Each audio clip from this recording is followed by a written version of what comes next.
everybody, welcome back. It's Monday. You know what time it is. It's tea time. And this week in my collection, Truck Grind Your Face. Truck Grind was a crust punk slash skatecore slash thrash kind of band from Morgantown, West Virginia, back in the late 90s, very early 2000s. These guys were friends of mine, and when I was in Law-Abiding Citizens and during all of our quote-unquote formative years, we used to play a lot of shows with these guys.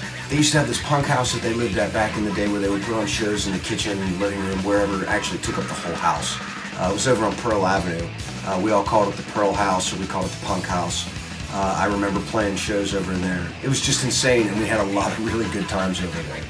So I've got one t-shirt in my collection from these guys, and here it is. This is a great shirt. They just went the simple DIY route. Truck Grind logo. Simple, looks like somebody drew it out in their kitchen, and obviously you can tell by the shirt, I think they even printed them either in their kitchen or somewhere in their house. But the shirt and the print on it's held up really well for me over the years. And as time goes on, I kind of retire some shirts, especially when it's local, because I like to preserve some of the local history for later down the line. I'm just that much of a geek, I don't know. Some people have them, they wear them out. I'm a geek and I just like to hold on to everything, as you can tell by this show. Truck Grind was great. They were a lot of fun. My buddy Justin played guitar, Mark on vocals, Pete on bass, and then Brian Helmkamp was on drums. I think he was replaced by Brian Persinger at one point. The shows were just chaotic and frenzied, and you never knew what was going to happen. So it was always a good time, whether we were playing down at 123 or we were doing a show over at the Pearl House. A lot of fun. I got a lot of good friends and memories from that era with these guys. Truck Grind released a self-titled cassette. I have it somewhere and I cannot find it. It's driving me nuts. They also did a split with a band called the Cum Stains. I don't have that one. I don't think I've ever seen that. Truck Grind did a reunion about 2011 down at Pleasant Street. Really great time, and those guys didn't sound like they had missed a beat. It was a fun show. Some of those guys have split off into other bands over the years. I think a couple members went on to be in another band called Dysnomia that we played with a lot. I think Pete went on to play in that band on bass, and either Persinger or Helmkamp had played drums. I can't remember which. But Justin moved away, and he had started another band called the Brothers Steel. Brian Persinger's also done some time playing drums for the Hi-Fis and the Hell Yeahs, which is another really cool band. I believe I did an episode on them a while ago, so if you want to check through, you can go check out that episode as well.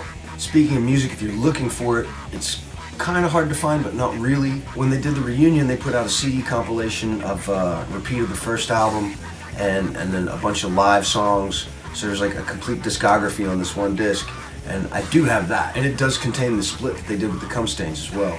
If you want to try to find their music online, my friends have a Bandcamp page under the name Soft Rock Renegade. You can go to their Bandcamp page and you can find the Truck Grind albums. You can also find a bunch of other local and regional bands from West Virginia that were around back at that time that don't exist anymore. That I think some of that stuff is one of the only places you can find it. So you can go to the Bandcamp page and you can download all that stuff for free. If you're a fan of bands like Necros, Caustic Christ, The Crass, Appalachian Terror Unit, then Truck Grind Your Face is something that you would need to listen to. And I think there might even be some videos from the reunion show up on YouTube somewhere as well, so I will try to track down links and post those in the description for you guys as well. So there's a little bit more of Morgantown's local band history for you guys. If you've never heard them, go look them up and check them out. If you have heard them and you don't have their music anymore, go check it out. So thanks for tuning in this week, guys, and I'll catch you next Monday with another one. Until then, take it easy.